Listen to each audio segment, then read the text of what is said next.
Selamat sore Pak Hengki. Selamat sore, Pak. Iya, gimana kabarnya Pak?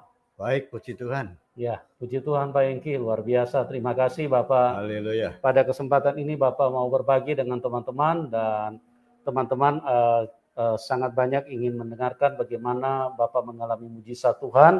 Bahkan Bapak sudah pernah mengalami kematian, sudah mati dan sudah dibawa ke kamar mayat pada waktu itu. Oke. Teman-teman, kita akan dengarkan bagaimana Pak Hengki akan menceritakan perjalanan hidupnya, seperti apa beliau sampai bisa mengenal Tuhan Yesus. Beliau tadinya tidak percaya Tuhan dan hidup, nanti beliau sendiri akan ceritakan. Oke Pak Hengki, silakan Pak, bagaimana kehidupan Bapak dulu? Iya, terima kasih atas kesempatan yang diberikan kepada saya. Saya ingin menyaksikan bahwa Yesus adalah juru selamat kita. Amin. Mengapa demikian? Karena saya dari latar belakang yang bukan Kristen dan tidak mengenal Tuhan. Saya hidup dalam keluarga yang menyembah berhala dan kami percaya kepada pemujaan-pemujaan. Sehingga pada saat saya masih muda, saya hidup di dalam, justru masuk dalam dunia yang gelap. Karena saya pernah menjadi penjudi, saya pernah menjadi orang-orang yang termasuk orang jahat karena suka berkelahi dan sebagainya. Dan saya juga belajar ilmu-ilmu macam-macam karena hidup saya benar-benar tidak memiliki harapan. Lalu pada suatu hari, saya mengalami satu peristiwa yang luar biasa, yaitu ketika saya pulang dari begadang bersama teman-teman geng saya kesakitan karena saya merasa kepala pusing, badan dingin, dan tubuh lemah. Waktu saya pulang, saya pikir hanya penyakit biasa. Tetapi apa yang terjadi? Saya ternyata sakit hari tian hari bertambah parah. Sehingga pada suatu saat, saya sudah diberi obat bermacam-macam, tapi karena kami keluarga miskin, kami tidak mau ke dokter. Sehingga banyak teman-teman, banyak tetangga memberikan macam-macam obat. Bahkan di dalam minum obat itu pun saya kadang masih diberikan jamu-jamu minuman keras yang menurut orang supaya bisa sehat. Dan berbagai-bagai nasihat, misalnya minta obat ke Purar, ke Klenteng, dan sebagainya. Tetapi ternyata makin hari keadaan saya makin parah. Dan pada hari yang ke-10 kurang lebih, atau mungkin hari ke-11 saya terguling-guling karena perut terasa seperti diremas-remas dan teriris-iris. Lalu saya berteriak kesakitan, tetapi saya tidak tahu harus bagaimana. Saya berdoa kepada apapun yang saya pernah tahu, tetapi tidak ada sedikit pun kesembuhan. Hari yang ke-12 saya tiba-tiba seperti mau buang air, dan waktu itu saya dibimbing oleh adik saya ke kamar mandi. Dari kamar mandi tiba-tiba darah itu muncrat keluar begitu banyak sehingga menyembur ke tembok-tembok kamar mandi dan keluar hampir 5 kali, 6 kali begitu. Saya lemas dan hampir pingsan, gendong adik saya, lalu tetangga ribut karena darah saya itu merah, biru, hitam, coklat itu membusuk dan mengalir di selokan-selokan tetangga. Maka beberapa tetangga datang segera menengok, melihat, lalu beberapa membawa saya naik becak ke dokter di Kampung Rambutan, Semarang. Ternyata dokternya menolak karena ngeri melihat saya, langsung saya harus dibawa segera ke Karyadi, Rumah Sakit Karyadi Semarang. Lalu karena kami tidak punya apa-apa, ada tetangga punya mobil call pickup untuk material itu, saya diangkat itu, dibawa menuju ke Rumah Sakit Karyadi dengan ibu saya, dengan adik saya, dan supir dari call itu. Nah, pada waktu di tengah perjalanan, saya melihat jalan itu tiba-tiba menghilang di depan mata saya. Mobil ini seperti berjalan di awan-awan. Lalu tiba-tiba pula saya melihat dosa-dosa saya, kehidupan saya sejak kecil. Segala yang saya lakukan sepertinya satu demi satu seperti sebuah film itu mulai berputar. Terlihat begitu nyata, saya terheran-heran apa yang terjadi. Dan tiba-tiba setelah sekian banyak kejadian-kejadian kehidupan saya, dosa-dosa yang saya lakukan itu seperti membelit saya. Lalu saya ditarik turun menuju satu lubang yang turun ke bawah. Dan saya melihat di ujung lubang itu adalah api. Jadi saya tahu, saya ngeri sekali. Saya seperti orang itu merasa menyesal kemudian tak berguna begitu. Jadi saya ketakutan, saya tidak tahu lagi untuk berbuat apa. Saya sangat bergetar kengerian. Lalu saya tahu, saya pasti mati ini. Lalu ketika roh saya itu ya dibawa turun ke bawah, jadi rupanya dunia orang mati itu turun ke bawah bagi orang berdosa ya. Turun meluncur begitu, saya mendengar satu suara, Yesus juru selamatmu. Gitu. Saya terkejut dan saya teringat waktu saya kecil memang pernah sekolah di SD Katolik dan pernah berbakti di sana bersama guru-guru. Lalu saya berdoa dengan doa yang penghabisan. Saya cuma berdoa, Tuhan Yesus ampuni saya mati nggak apa-apa Tuhan. Tapi jangan bawa saya ke neraka, karena sangat mengerikan.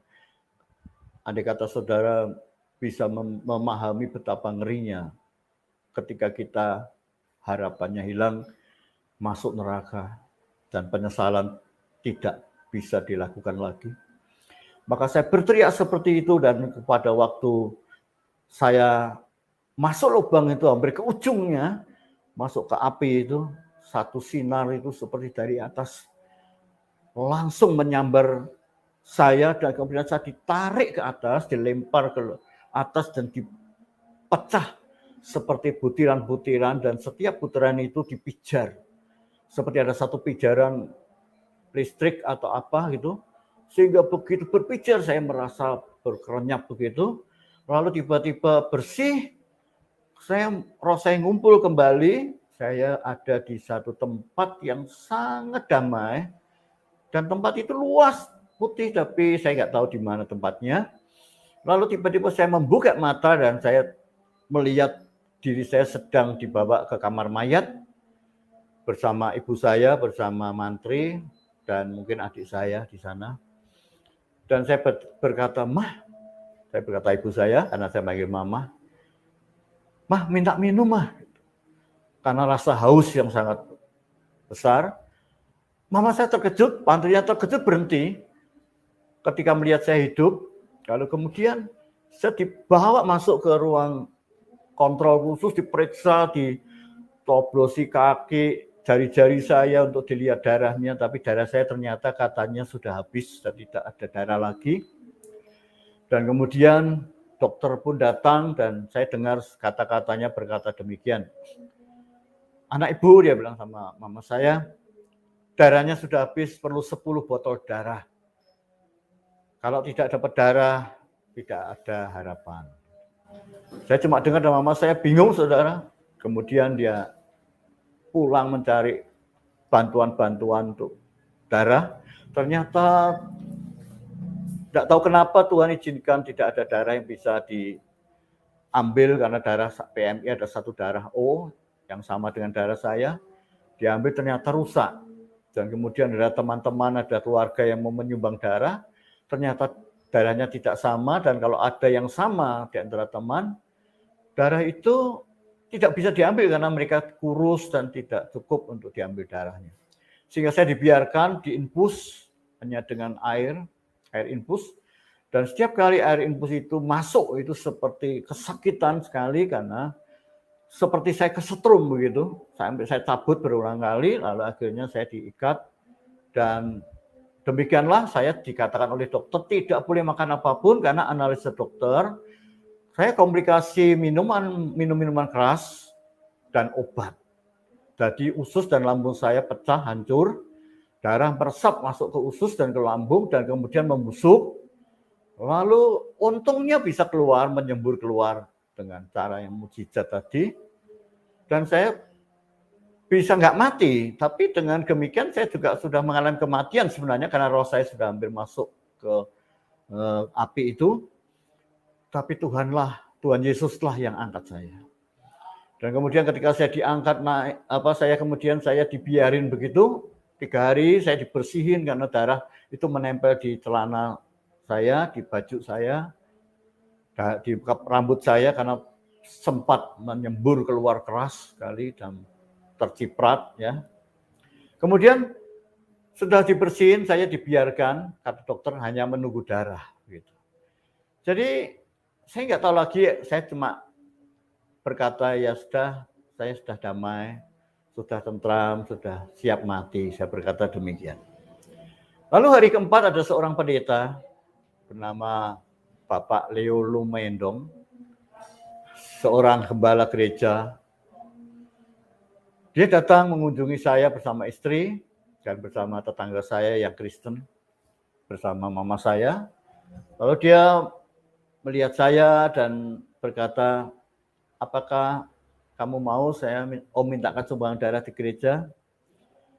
Saya berkata, tidak Om, karena saya itu sudah dibersihkan, saya merasa damai dan siap mati, dan saya nggak mau ditambah darahnya orang, karena merasa darahnya orang itu kotor, saya berkata begitu. Ya. Lalu dia berkata, oh kalau begitu baik, mari kita berdoa ya, percaya sama Tuhan. Saya bilang, ya Om, saya pasrah. Apa yang terjadi ketika dia berdoa suami istri, di tengah doa tiba-tiba dia berhenti, lalu dia berkata begini kepada saya, kamu mau dipakai Tuhan mau enggak? Gitu. Saya berkata, saya enggak tahu Om, bagaimana sih dipakai Tuhan, pokoknya saya pasrah aja lah Om. Gitu. Baik kalau gitu kamu janji 100% hidupmu dipakai Tuhan. Ya Om, saya pasrah aja. Lalu kemudian dia berdoa kembali dan dia pulang jam 7 kurang lebih jam kunjungan besuk. Jam 1 malam saya terbangun dan saya kaget karena saya bisa turun dari ranjang karena ingin buang air kecil. Padahal saya itu tidak bisa bangun karena tubuh saya itu kata teman-teman, kata keluarga membiru dan kaku. Tapi saya bisa turun dengan sedikit melambat pelan-pelan sampai kamar mandi, lalu saya kembali tidur dan besok pagi jam 6 saya terbangun, saya merasa sehat dan saya merasa lapar gitu. Kemudian saya menunggu mama saya datang. Ternyata mama saya berkutu kaget melihat saya sudah turun dari ranjang duduk di pintu keluar kamar. Lalu dia tanya, kenapa kamu? Oh saya sudah sembuh mah, saya mau pulang aja. Dia kaget, dia senang sekali tapi juga bingung. Lalu saya lapar mah cari makanan gitu. Lalu kemudian ada tetangga yang bawa makanan di situ, tetangga di rumah sakit itu, tetangga yang merawat entah apanya, dia bawa kentang, saya makan kentang rebus, dan saya kepingin makan yang enak-enak begitu, saudara. Lalu papa saya datang, saya bilang, Pak, saya minta tolong berikan makanan yang enak-enak, apa saja, lontong opor, atau gulai, atau apa, macam-macam. Papa saya bilang, enggak boleh kamu, dokter bilang enggak boleh makan, bubur sumsum aja enggak boleh, karena lambungnya pecah. Saya bilang, enggak apa-apa, Pak, enggak peduli, pokoknya Papa belikan aja lah. Saya lapar sekali, pengen makan. Kemudian diberikan sembunyi-sembunyi bakmi goreng, saya makan, saudara. Dan saya merasa lebih sehat, saya direbuskan telur, saya makan telur.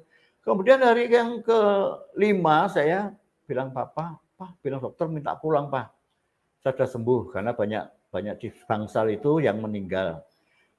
jam 1 malam, jam 2 malam, karena penyakit berat semua di Karyadi itu.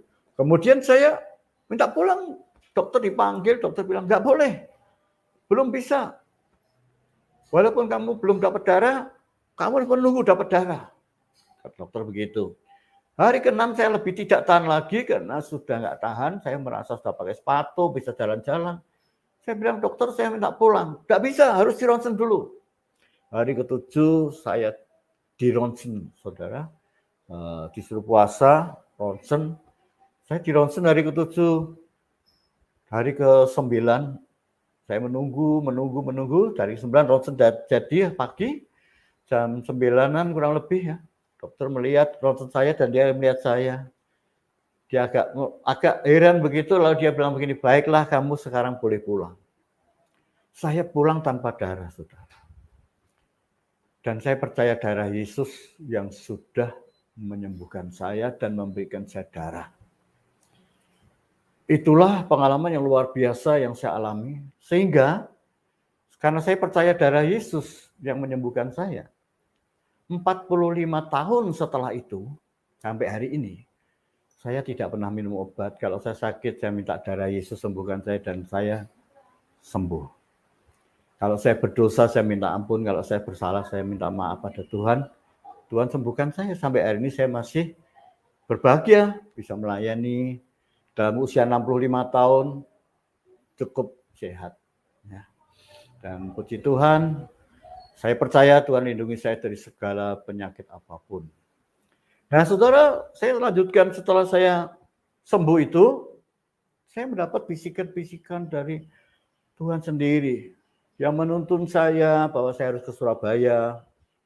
Ya. Lalu saya itu bertanya-tanya ada apa ke Surabaya. Karena memang saya tahun 74 pernah kerja di Surabaya. Saya nggak tahu kenapa begitu. Tapi kami tidak punya uang karena kami pada saat itu cukup miskin. Bahkan rumah sakit itu pun biayanya belum terbayar. 7.500 zaman itu, saudara. Tahun-tahun 76. Pernah ditagih ke rumah saya. Tapi kami tidak punya uang untuk membayarnya. Kemudian apa yang terjadi? Saya berdoa, saya bilang, Papa, saya mau harus ke Surabaya disuruh Tuhan. Gitu. Papa saya tidak punya uang, bagaimana nanti tunggu tanggal 1 kalau bayaran dan sebagainya. Tiba-tiba Tuhan itu ajaib. Saya bilang, Tuhan kalau memang Engkau suruh saya, Tuhan buka jalan untuk saya. Karena waktu itu saya ya seperti biasa begitu bicara dengan Tuhan.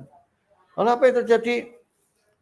Ada saudara ternyata supir bis Adam jurusan Surabaya datang ke rumah saya dan dia berkata kepada papa saya, kalau Om ada mau keperluan ke Surabaya bisa ikut saya gratis. Wah, saya langsung berkata, saya ikut kok. Loh, kamu ke Surabaya? Iya. Saya habis sembuh dari sakit, tapi saya merasa harus ke Surabaya. Oh ya sudah boleh, kalau gitu kamu ke Demak ya, nanti bisnya jalan utara, kamu tunggu di rumah Empek ya, saya bilang Empek, saya di Demak.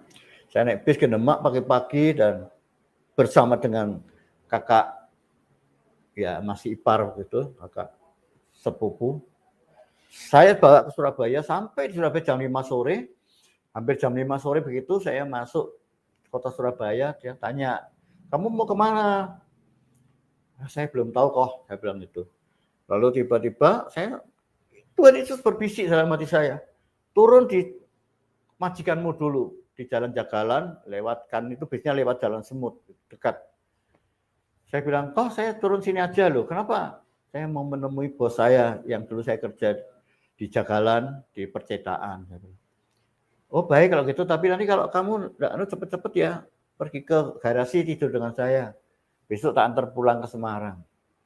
Saya bilang, ya enggak apa-apa. Begitu saya masuk, persis tokonya percetakan itu mau ditutup, saya ketemu dengan bekas majikan saya, Encim dan Encik, ya. Saya panggil Encim dan Encik karena totok. Dan saya bilang, Cim, loh kamu dari mana gitu. Saya bilang saya dari Semarang. Masuk, ketemu Encik, itu Encik di kantor itu, saya masuk kantor. Lalu kemudian Encik bilang, kamu dari mana? Saya dari rumah, Cik, dari Semarang, baru sembuh dari sakit.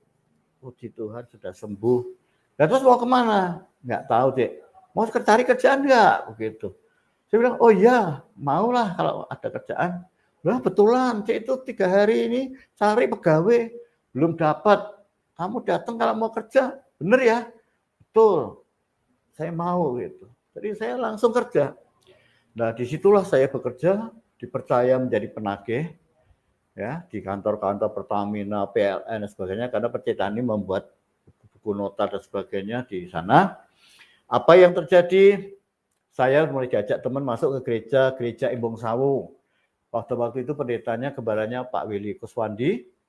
Dan saya di sana setia berbakti bersama ikut kaum muda juga. Saya izin sama majikan, dikasih sepeda motor Yamaha Twin. Ya. Saya pergi ke Embong Sawu dari Jagalan tiap minggu, tiap kaum muda Sabtu. Lalu saya ketemu dengan beberapa kaum muda, anaknya pendeta lain yang bernama Pak Andreas Sucipto, yaitu nama Tionghoanya Sotekjiu. Ya. Dia punya gereja Talitakum di daerah Kenjeran sana. Dan saya dikenalkan oleh teman saya 3 ini, kakak beradik, kepada papahnya yaitu pendeta Sutekjiu atau Andreas Sucipto itu. Kami dolan bermain bersama-sama sampai beberapa waktu kemudian. Tiba-tiba saya dipanggil secara khusus, dia bilang gini, Nep sini, Om mau bicara. Saya bilang ada apa Om? Saya pikir karena waktu itu ya ada sedikit hubungan baik dengan anaknya, pikir mau diambil mantu atau apa, saya nggak tahu begitu. Tiba-tiba dia bilang gini, kamu harus sekolah kitab ya, Om yang biayai. Saya bilang, Om sekolah kitab itu gimana Om? Ya sekolah kitab ya sekolah belajar Alkitab. Nah, terus ada apa Om? Gunanya apa? Ya belajar Alkitab supaya pintar ngerti Alkitab. Oh Alkitab tuh bisa dipelajari di sekolahan ya Om. Bilang begitu karena saya tidak begitu ngerti. Kemudian apa yang terjadi? Saya bilang lalu bagaimana Om? Sekolah Alkitab di mana Om? Di Tawangmangu, di SAT Tawangmangu, Sekolah Alkitab Tawangmangu, yang dipimpin oleh Ibu Tante saya panggil Tante Walker, Ibu Dorothy Walker, ya Walker ya. Kemudian saya bilang, lah Om enak nggak sekolah kitab itu? Wah ya nanti ada puasa, ada pagi-pagi bangun doa pagi, lalu kemudian ya harus kerja bakti, belajar dan sebagainya. Wah kalau gitu saya nggak mau Om, saya bilang begitu. Kenapa? Karena saya sudah hidup enak Om, saya di majikan saya ini sudah seperti anak, jadi dikasih kamar bagus sendiri, dikasih sepeda motor, dipercaya, gitu. Makan enak-enak. Kemudian apa yang terjadi? Om Andreas Sucipto ini berkata, ya sudah kalau kamu tidak mau, berdoa saja sama Tuhan. Tanya. Ya Om, saya acuh aja, saya pikir nggak mau saya sekolah kitab gitu. Begitu saya pulang, beberapa hari kemudian saya mulai mendengar suara Tuhan kembali. Ya, sebenarnya saya mengalami kasih Tuhan itu begitu besar ya. Saya agak mundur sedikit, saya kerja di situ itu. Tuhan itu seperti mendampingi saya tiap hari. Saya mengabarkan Injil kepada pegawai-pegawai orang Madura dari percetakan itu. Saya tidak takut, saya merasa bahagia karena Tuhan itu selalu di mana-mana bersama dengan saya. Seperti saya naik motor ya, lewat jalan raya yang padat di Surabaya itu, kalau saya tahu padat, becak itu berseliweran, becak orang Madura itu nekat aja gitu, bahaya sekali. Tapi saya itu damai aja karena Tuhan itu terasa bonceng begitu. Jadi mungkin nggak tahu pengalaman ini apakah dialami juga oleh orang lain.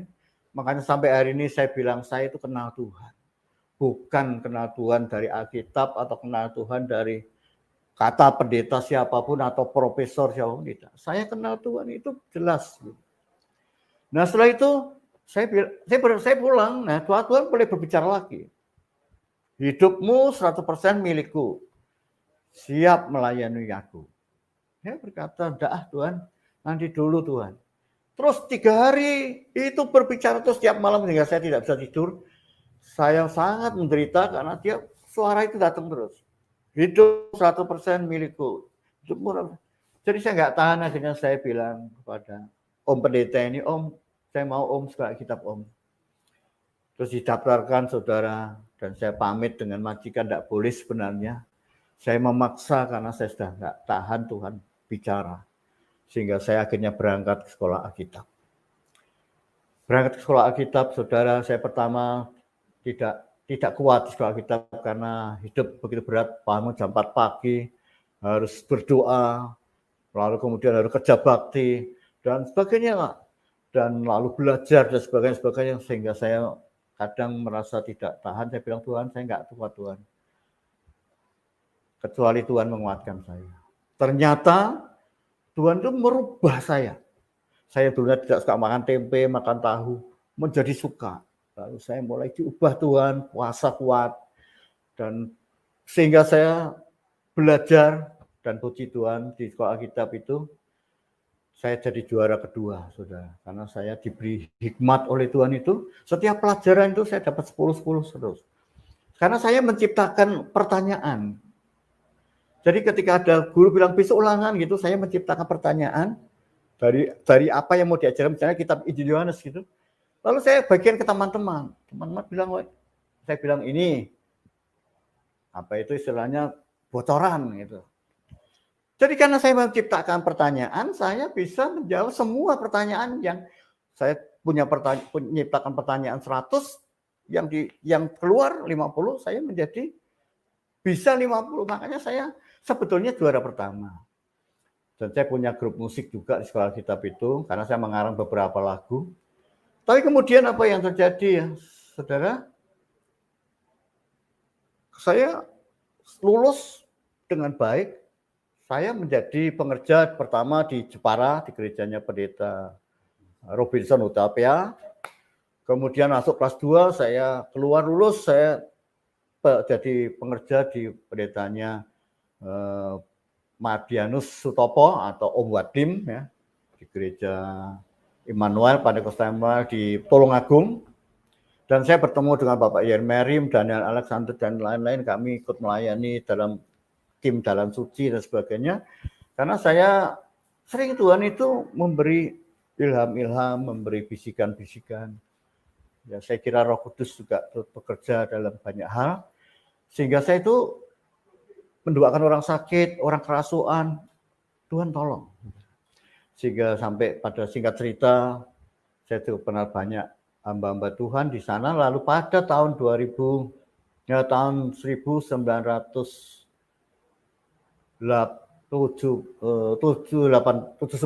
saya pulang ke Semarang. Lalu saya bergabung ke keluarga Sangkakala yang dipimpin oleh Pak Adi Sutanto. Lalu saya jadi penginjilnya bersama dengan Pak Thomas Didimus. Jadi kami mengadakan KKR di Kedung Banteng, di Pati, di Tayu, di mana-mana. Kami berdua naik mobil bersama, saling gantian khotbah dan mendoakan orang-orang, dan mukjizat banyak terjadi. Ya, sampai kemudian saya menikah. Kemudian saya menikah dengan salah satu keponakannya Pak Adi Sutanto dan Pak Adi Cipto. Lalu saya terpaksa tinggalkan pelayanan karena saya disuruh bekerja untuk menghasilkan uang. Yaitu saya pindah ke Jepara, membantu Pendeta Robinson Hutapea kembali, dan saya membuka toko dimodali oleh Pak Adi Cipto dan membuka mebelan dan lain-lain. Tapi saya kerja banyak dengan niat sekali, saya agen majalah, saya buka servis elektronik, belajar sendiri dan sebagainya. Tapi nggak ada yang berhasil. Sampai saya itu merasa malu. Ya. Saya bertanya pada Tuhan, Tuhan, saya itu harus bagaimana? Tiba-tiba saya pas berkunjung ke mama saya di Gunung Indah di Semarang, mama saya itu dapat ilham dari Tuhan. Dia bilang begini, kamu harus merintis, kamu harus melayani Tuhan. Kamu buka gereja ini, di depan ada rumah mau dikontrakkan. Cari kontrak, kamu nanti melayani di situ. Saya bingung, saudara. Saya pulang ke Jepara, saya bilang sama istri saya, dan saya malu dengan keluarga yang mau modali tadi, seolah-olah saya melarikan diri dari usaha yang sudah dimodali begitu kuat. Lalu saya berdoa lagi, dan Tuhan mendorong saya bilang dengan pendeta saya, Pak Robinson Hutapea, dia bilang, baik, saya setuju kalau kamu melayani. Nanti kalau enggak, saya suruh adik saya yang buka di sana. Katanya begitu. Oh, saya jadi lebih semangat. Lalu saya ketemu Pak Adi Sucipto, saya bilang, Om, maaf Om, gimana ya kalau saya ini tinggalkan Jepara, toko saya tutup, lalu saya buka gereja. Nah kamu gimana? Saya sudah berdoa, kayaknya Tuhan itu suruh saya Om. Ya kalau kamu suruh Tuhan nggak apa-apa, nanti saya yang dukung. Gitu. Wah saya jadi mantap saudara, saya tutup toko saya, tapi saya minta tanda. Saya bilang sama mama saya, Mah nanti kalau betul itu dari Tuhan, begitu saya datang ke rumah mama, nanti ketemu dengan yang punya rumah, karena yang punya rumah itu nggak tahu siapa gitu. Yang punya rumah yang ditunjukkan mama saya itu. Betul saudara, saya datang ke Semarang, yang punya rumah sedang nyapu rumahnya itu karena kosong. Saya bertemu Bu, itu seorang pegawai dari provinsi, ya di dalam Pahlawan sana. Saya bilang, Bu, rumahnya dikontrakan ya? Oh iya, begini-begini. Akhirnya apa saudara? Jadi kita kontrak. Dan pendeta Robinson Hutapea datang bersama saya melihat rumah itu, dia berkata, baik dah, kamu di sini. Puji Tuhan, jadi saya di bawahnya dia, saya buka merintis. Tapi dari nol, saudara. Anak saya waktu itu masih umur 1 tahunan, 2 tahunan kurang lebih. Ya. Saya merintis, tidak tahu bagaimana, apa yang harus saya lakukan. Lalu apa yang terjadi? Saya mulai pasang pelang, ya bukan pelang gereja, hanya di les pelang saya itu saya tulis Yesus Juru Selamatmu. Gitu. Karena saya itu yakin betul. Pada daerah Ngeno itu waktu itu daerah sangat fanatik. Ada tetangga itu seorang Kristen, kursinya itu menyewakan kursi, tapi kursinya itu ada tulisannya Haleluya. Itu dia hapusi karena takut. Namanya Pak Bambang. Jadi orang di situ takut. Tapi saya pasang, saudara orang-orang minta maaf yang lewat tuh selalu baca Yesus Juru Selam. Yesus Selam gitu. Saya nggak peduli saudara. Lalu apa yang terjadi? Mujizat mulai terjadi. Ada orang sakit, kerasuan, saya doakan sembuh. Lalu orang-orang mulai melihat saya sebagai pendeta. Lalu saya mulai ngumpulin beberapa adik kecil-kecil, mama saya ikut membantu. Lalu mulai ada tetangga ikut 1, 2. Lalu ada dukun, anaknya sakit saya doakan sembuh, masuk gereja dan seterusnya. Terus mulai bertumbuh. Gereja ini tidak resmi karena saya tidak mendaftarkan karena ini penginjilan ya sudah. Kemudian saya berdiri dalam GPDI. Jadi sana saya didukung Pak Robinson Hutapea, saya ikut GPDI, Gereja Pantekosta di Indonesia. Tapi kemudian dari cabang Semarang, dari gereja Semarang GPDI, itu marah besar. Karena dia berkata, ini gereja liar, tidak berizin. Gitu. Lalu kemudian dia buka GPDI juga di situ. Waduh, saya resah. Sudah. Saya resah apa yang saya harus buat Tuhan? Saya bertanya, ada jemaat kurang lebih 50 orang pada waktu itu. Tahun-tahun kira-kira 80. Saya buka 84 Oktober tanggal 5. Merintis pertama. Lalu beberapa tahun kemudian mulai timbul perlawanan seperti itu. Saya dilaporkan ke RT, dilaporkan ke RW. Gereja liar sebagainya, tapi Pak RT malah baik dengan saya, bilang ada orang melaporkan kamu, itu pendeta, itu saya bilang sudah biarin aja Pak RT, karena saya baik-baik saja. Kemudian saya jadi RT di situ 2 kali, jadi baik sekali dengan lingkungan. Kemudian apa yang terjadi? Tiba-tiba tahun 90 itu ada Bimas Kristen Bapak Suradi waktu itu kenal baik dengan kami, datang ke gereja ngomong-ngomong, saya bilang Pak, nah aku pindah sinode biar Pak, ya aku bantulah gitu. Jadi saya ditawari mulai dari om saya DKI, karena dia presiden DKI, apa itu Pak Distanto, ada Pak Wisnu itu gereja GBI dari Jakarta, ya Pak Wisnu kalau salah, terus ada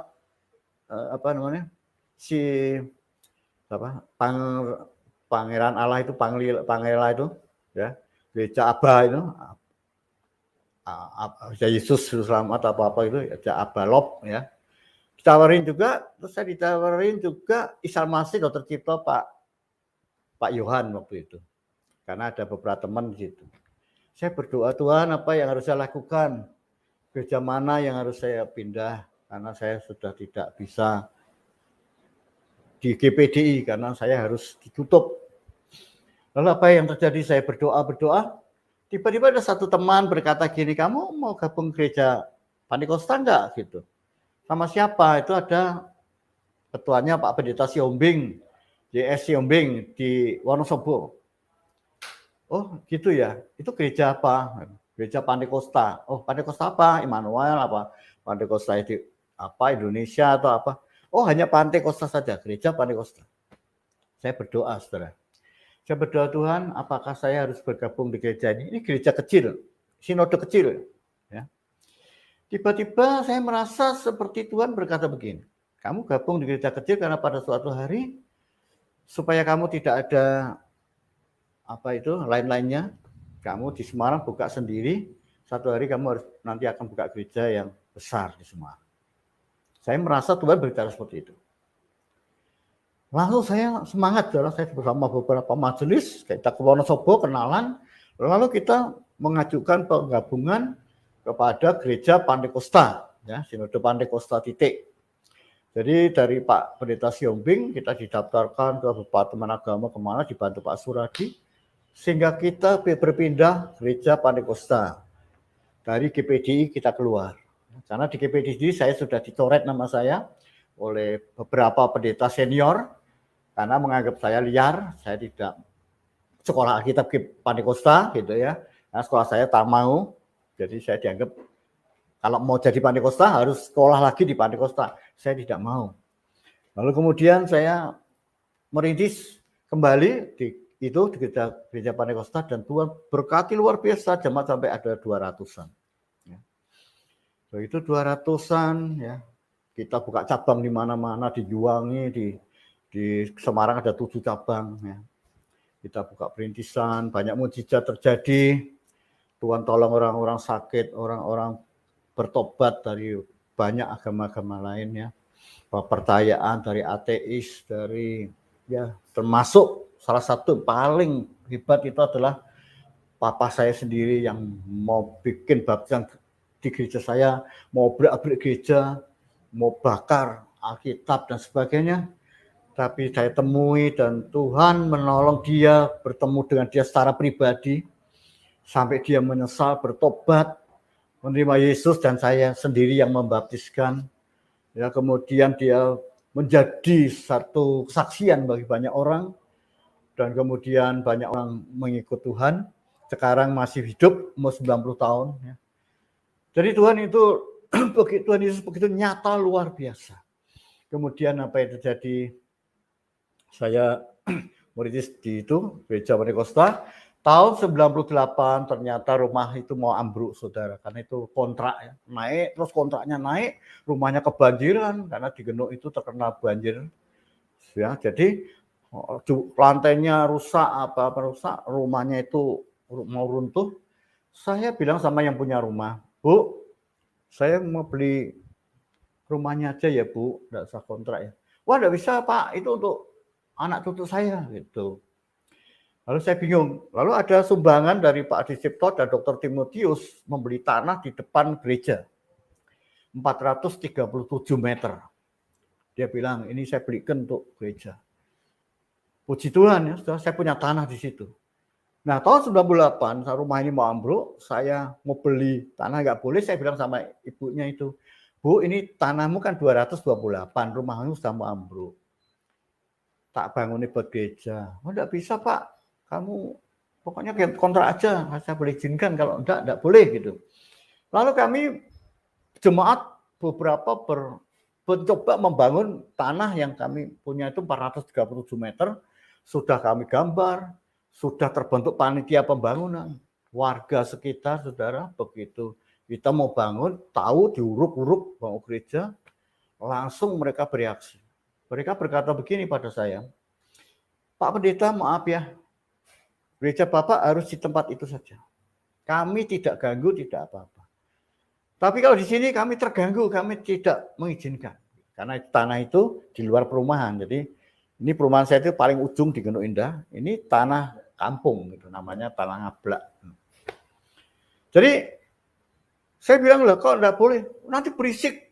Musiknya di sini kami terganggu, orang tua saya sakit, tetangga-tetangga itu pada komplain, keberatan, lalu mempengaruhi masyarakat sekitar. Akhirnya kami batal. Lalu tahun 98 kami pindah ke cabang, karena kami punya cabang di Gajah Birowo. di Sidomukti ya, maksud saya, bukan di Gajah Birowo. Lalu kami cari kontrakan di Gajah Birowo nomor 24. Kita kontrak, kita bongkar rumah itu, rumahnya mengizinkan untuk gereja. Jadi dari Sidomukti, itu ada kami punya cabang, ada 20 sampai 30 orang jemaat. Kita semua kebaktian pagi dan sore di sana. Cukup maju. Pernah satu kali kita memberi makan gratis, karena ada sponsor dari Jakarta. Saudara, gereja kami itu disolusi. Anak-anak kecil tuh diutus karena katanya mau mengkristenkan, memberi makan gratis itu. Dilempari batu. Sampai kaum muda, habis kaum muda gitu dicegat sama anak-anak muda, mau dipukuli. Anak saya ini berani. Ini sudah cukup remaja waktu itu, dia melawan tapi karena papa dan mama saya ada di sana, dia bilang jangan sampai gitu. Jadi anak saya ini akhirnya diam.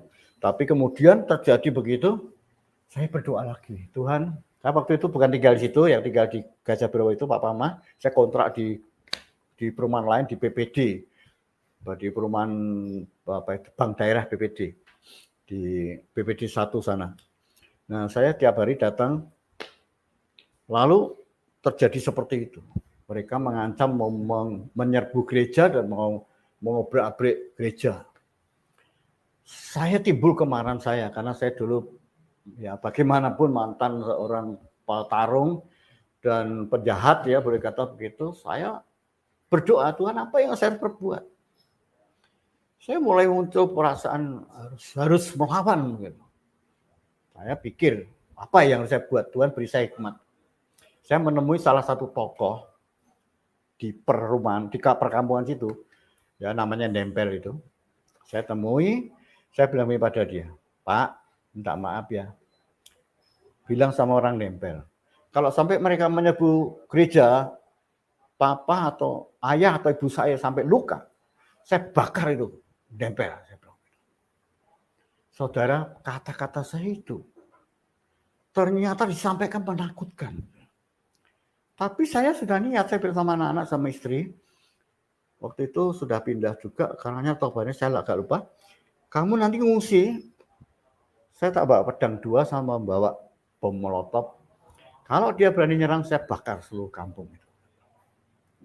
Jadi kalau ada yang maju, saya babat. Saya berkata begitu. Ini sudah, tidak tahu kenapa ini Tuhan yang memberi saya keberanian seperti itu. Ternyata kata-kata saya itu disampaikan, mereka takut. Lalu mereka tidak berani lagi mengganggu gereja. Kadang-kadang Tuhan itu bekerja secara aneh begitu. Seperti ya minta maaf, di sini pernah saya buka gereja, pertama kali mau diserbu, katanya mau diresolusi. Lalu anak-anak muda diutus mungkin pada satu hari itu, sudah berapa lama saya sudah ngomong dengan anak saya, yuk kita mau diserbu katanya. Tidak apa-apa kita lawan, kita berdua. Ya. Anak saya ini yang benanan. Lalu apa yang terjadi saudara? Anak-anak muda 12 orang itu melempari batu ke rumah saya di sini. Kemudian melempari batu, saya waktu itu sendiri anak saya waktu itu masih calon atau masih tinggal di Dargo bukan di sini. Jadi kadang dia ke Dargo, kadang di sini. Saya lihat, waduh ada anak-anak bawa pedang-pedang itu lempari batu. Saya nggak takut, saya ambil batu gajah saya lempari, mereka lari ya. Lalu mereka ada isu-isu katanya besok mau nyerbu.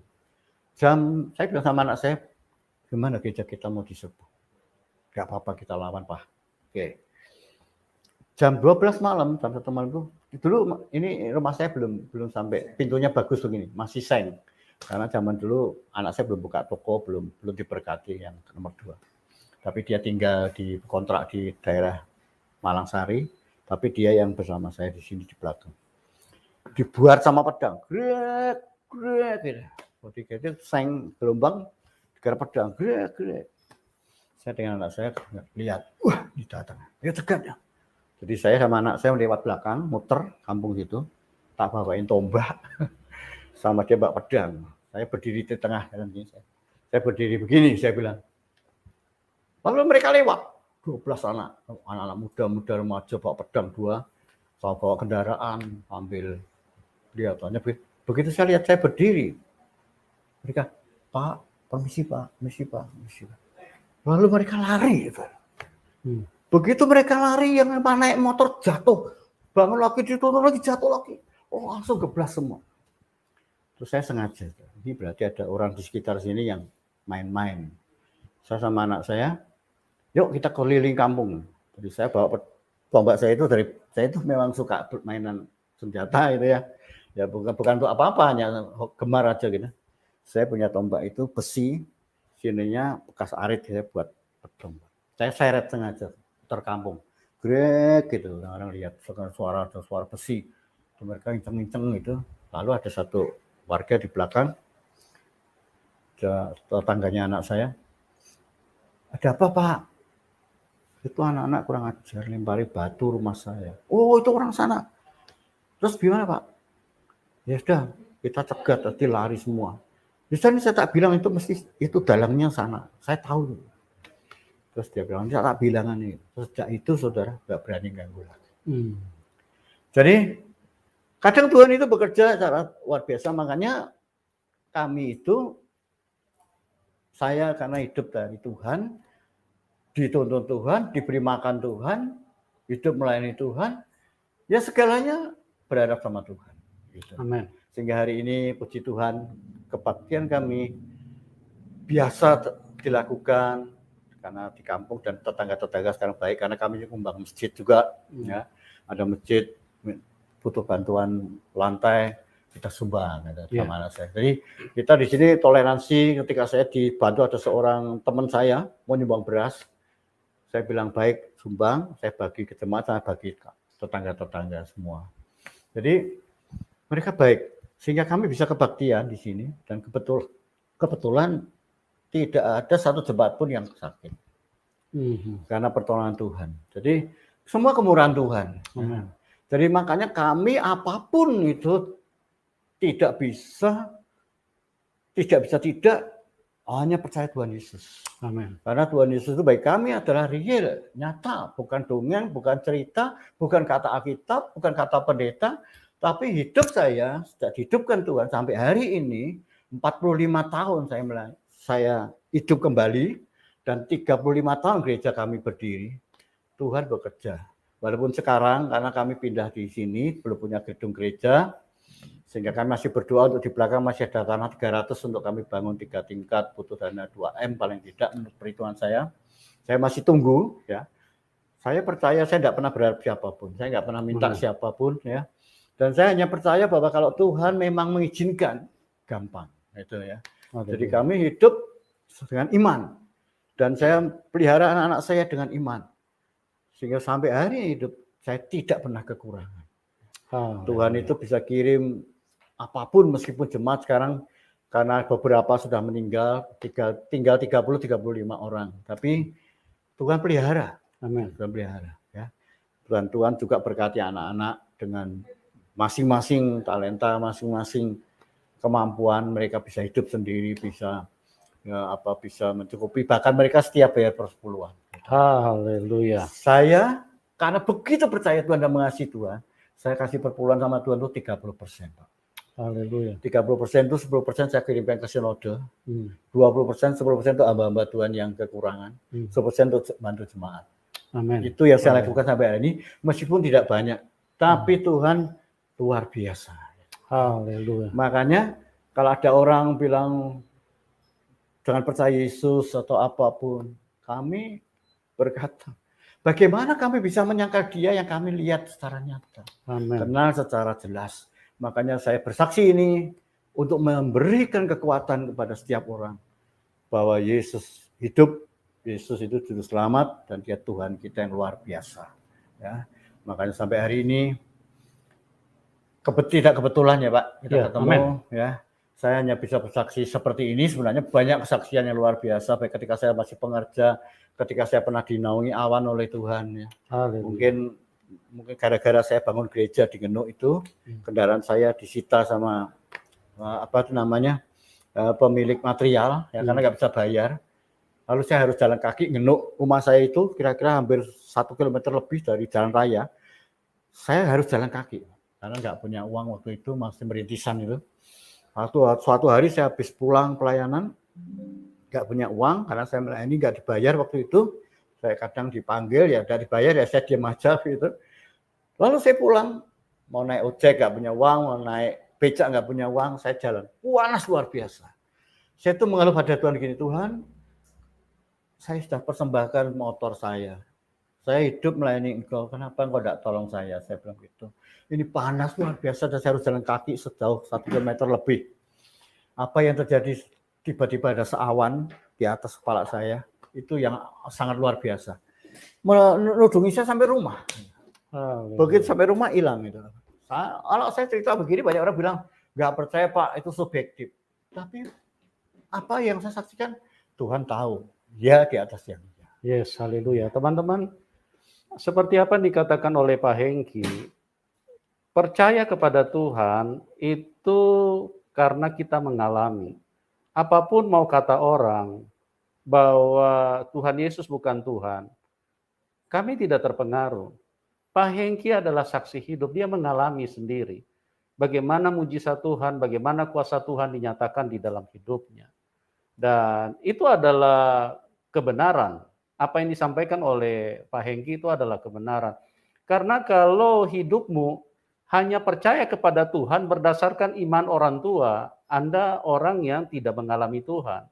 Jadi imanmu sebetulnya bukan iman kepada Tuhan, imanmu iman kepada orang tua karena Anda percaya apa yang mereka imani.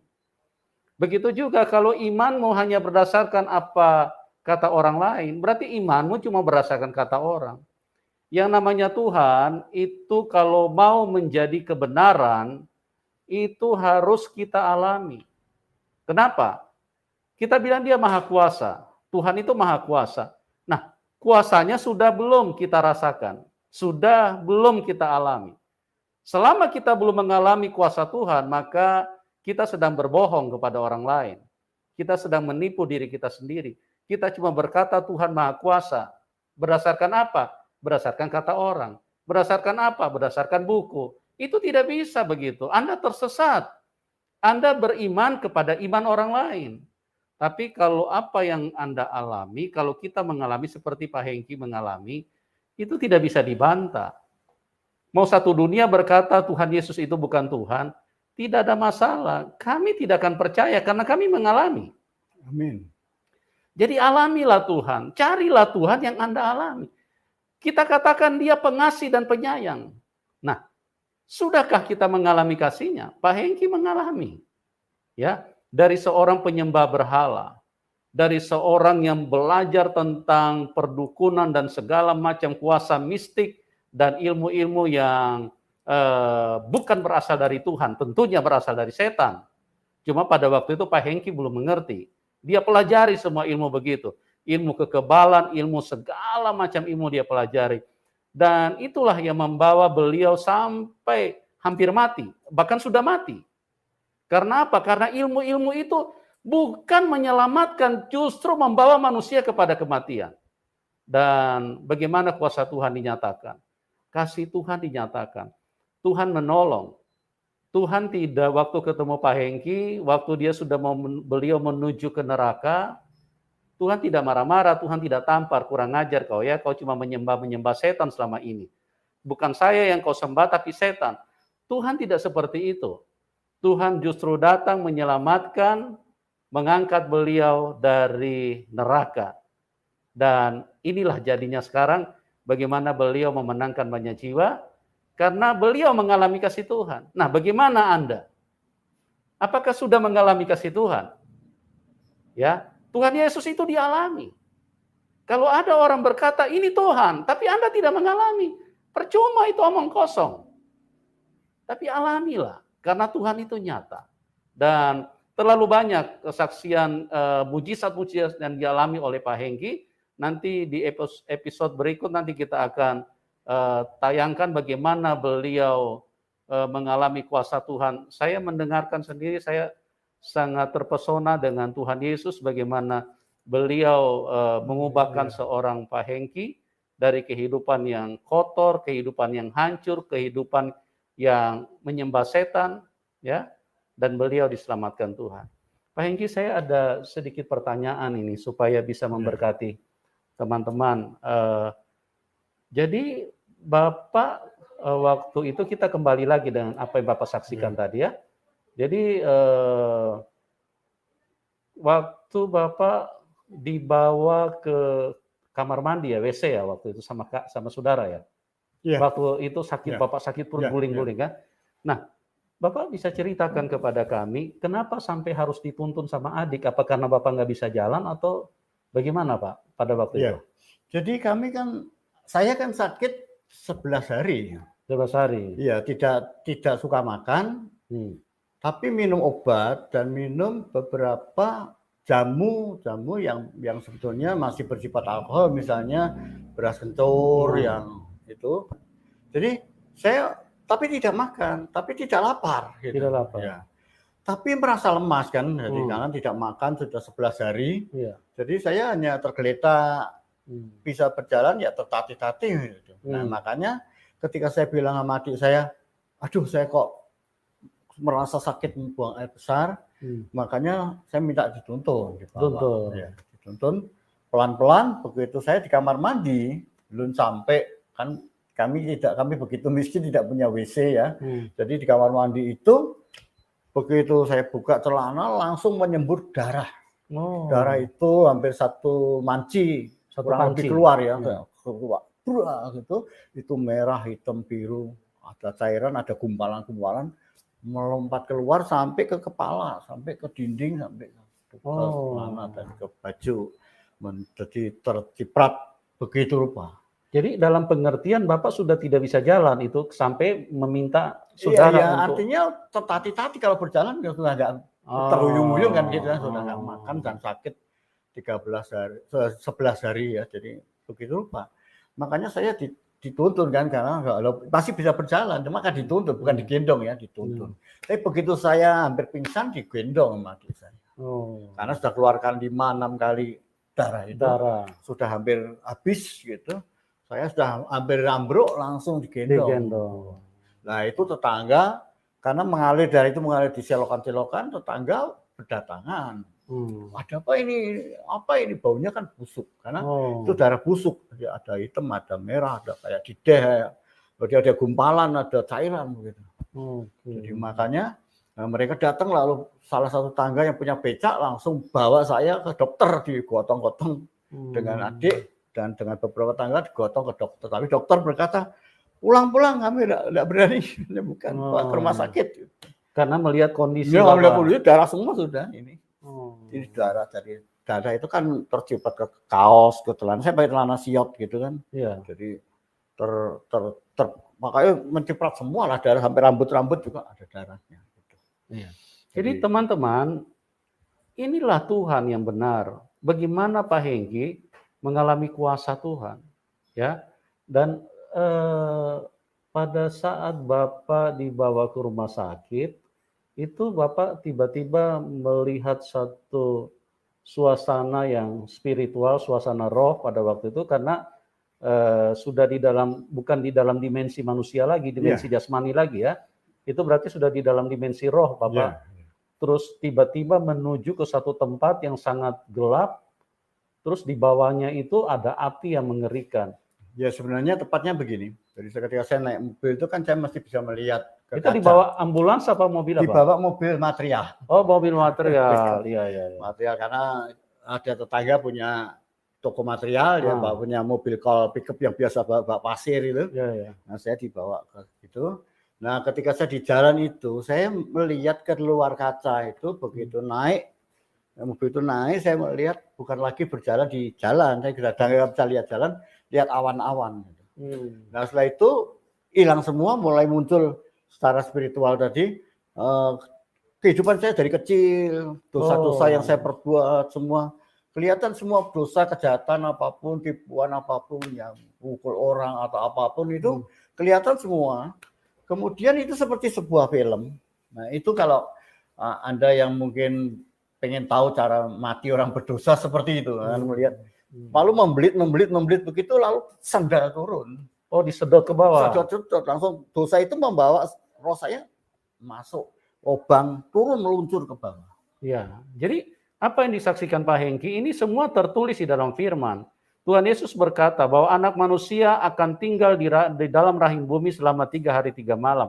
Jadi orang-orang kalau mati di luar Tuhan Yesus langsung diterkam setan dibawa ke bawah. Alam maut itu di bawah sini.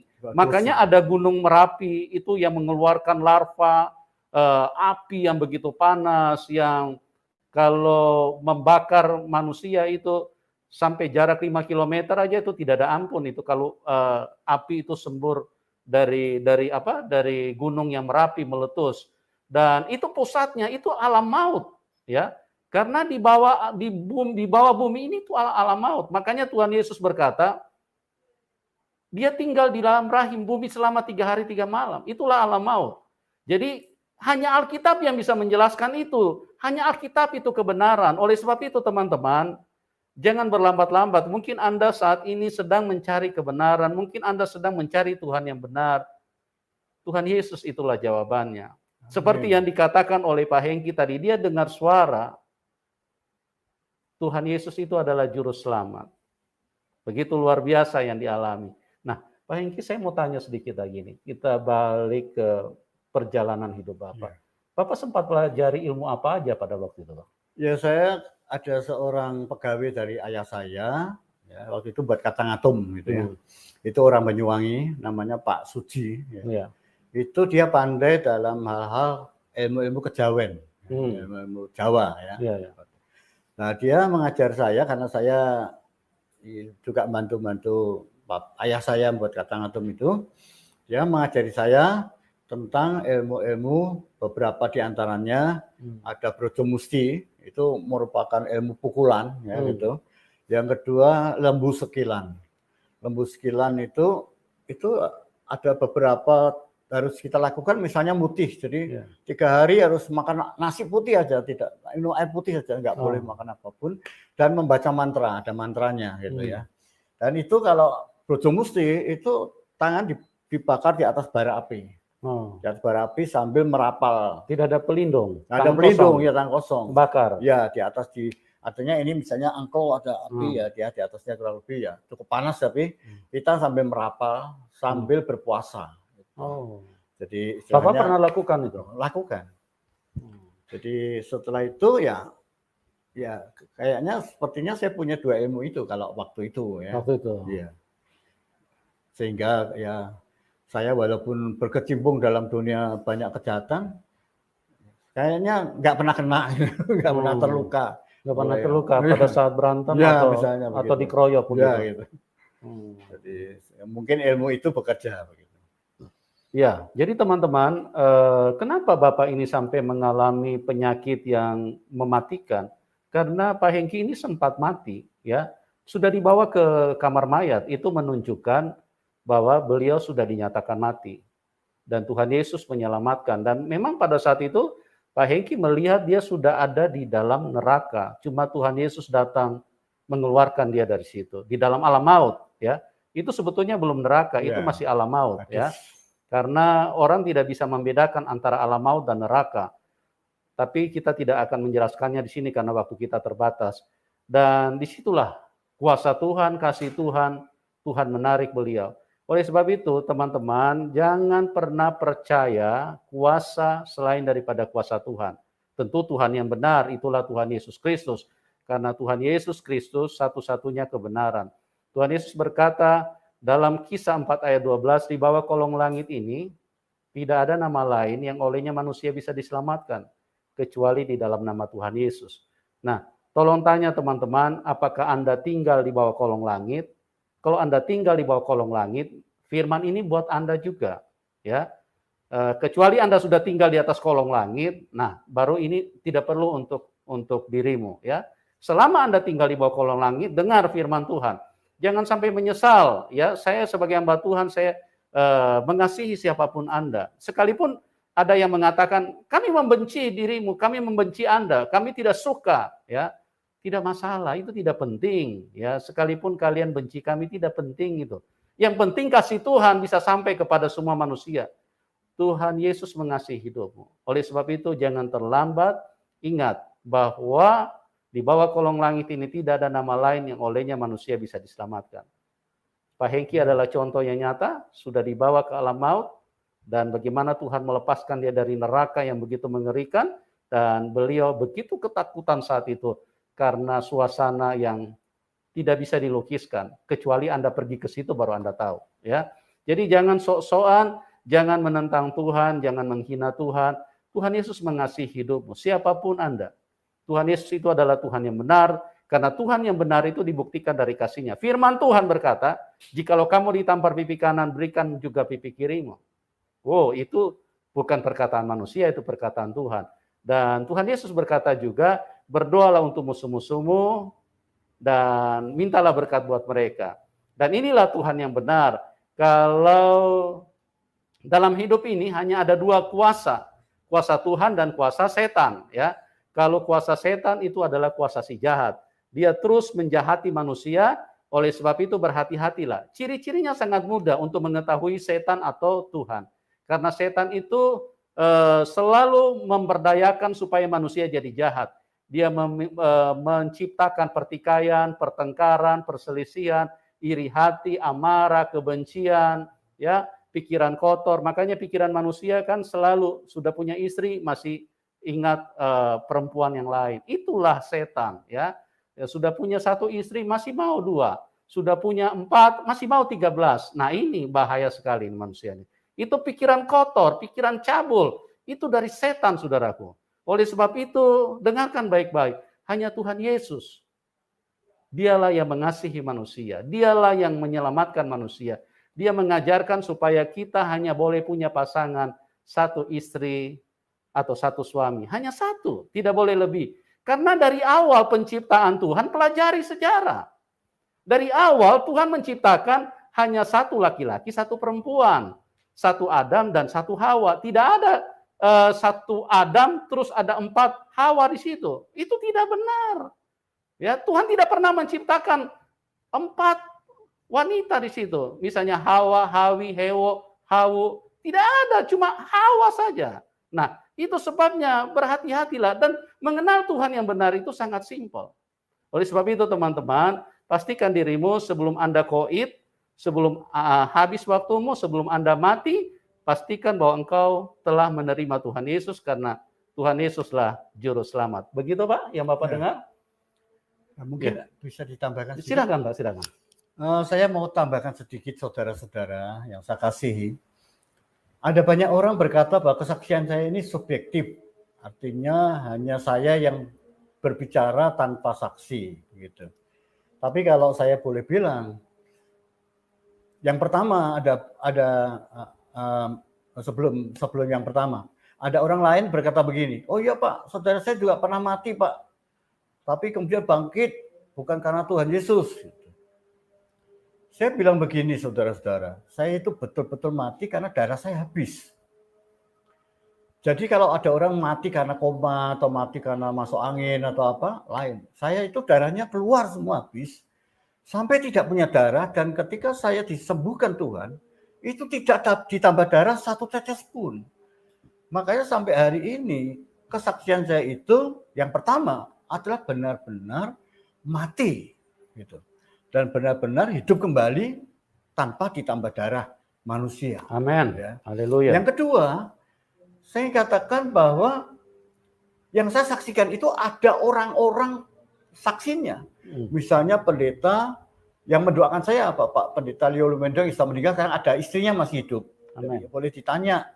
Ada orang-orang yang pernah mengantar mama saya ke rumah sakit. Ada papa saya yang sampai sekarang masih berumur 90 tahun yang tahu, yang memberi saya minum susu ketika saya sudah kaku begini. Itu masih hidup ada. Ya. Dan juga ada tetangga-tetangga di daerah Jalan Rambutan 1 Kota Semarang. Itu yang mungkin masih ingat bagaimana darah saya mengalir di sepanjang selokan. Dan masih ada satu orang lagi yang membawa saya, tukang yang namanya Pak Samino, yang sekarang bernama Benyamin, dia karena dari Kristen, dulunya belum Kristen, ya. Dia yang bawa saya naik becak ke rumah sakit gotong saya, ya. Dan kemudian dia sekarang, waktu kemudian dia menjadi Kristen, keluarga sekarang anaknya jadi polisi, sudah mayor kalau tidak salah, dan anak perempuannya sudah pegawai provinsi. masih hidup, dulunya jualan bakso, terkenal sekali, pernah jadi ketua paguyuban bakso. Itu tukang becak dulunya yang bawa saya, karena ikut Tuhan dirubah demikian rupa. Amin. Dan saya pernah melayani, dia buka cabang di rumahnya. Gitu. Haleluya.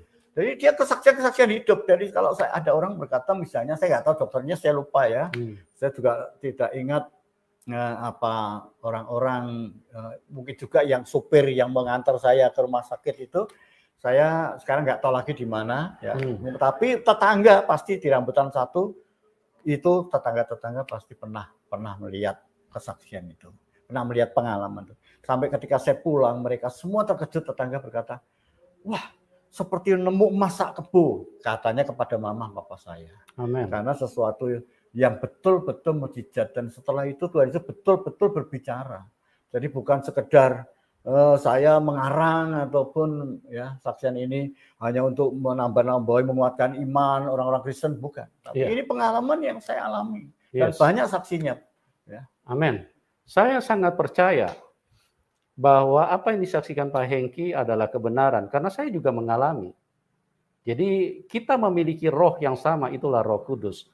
Dan saya juga tahu ada orang yang tidak percaya. Ya, itu tidak apa-apa. Dan orang yang tidak percaya ini adalah orang yang dikuasai setan.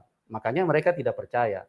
Mereka menolak kebenaran, mereka menantang kebenaran, dan mereka selalu ingin supaya kebenaran jangan sampai didengar orang, jangan sampai kebenaran itu dipercayai manusia. Karena kalau kebenaran dipercaya manusia, maka manusia selamat. Tetapi yang menjadi anehnya, orang-orang seperti ini, orang yang dikuasai setan, mereka justru percaya kalau ada kesaksian yang tidak ada saksinya. Wah, itu malah mereka percaya. Mereka bangga-banggakan. Nah, inilah sebetulnya orang-orang yang betapa dibodohi setan, mereka dikuasai setan, sehingga apa? Mereka mempercayai apa yang dikatakan setan. Semua berita hoax, berita bohong, mereka percaya. Tapi berita kebenaran, di mana Tuhan Yesus bangkit dari kematian, di mana Tuhan Yesus disalib, mereka tidak percaya. Kenapa? Ya memang setan begitu. Setan selalu menyebarkan kebohongan. Dari Taman Eden setan sudah seperti itu. Oleh sebab itu, sekali lagi teman-teman, ya, kalau kita memiliki roh yang sama, saya sangat percaya apa yang disaksikan. Bahkan saya ingin katakan dengan tegas, saya seperti seolah-olah berada pada saat itu. Saya seperti seolah-olah berada di sana.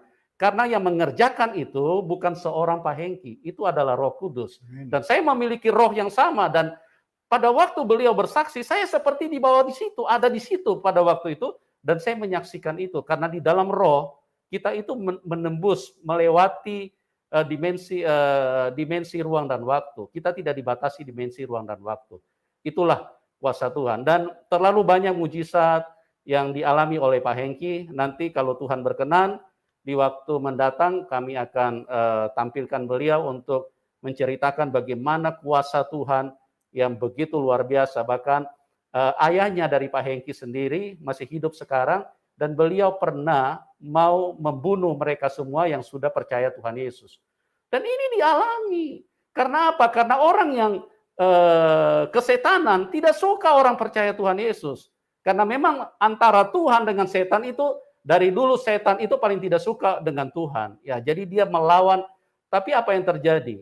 Dari orang tua beliau, orang tua dari Pak Hengki ini mau membunuh mereka satu keluarga, mau dibaptis dengan darah bukan dengan air. Coba di dalam gereja mau dimandikan darah semua, tapi apa yang terjadi dengan kuasa Tuhan?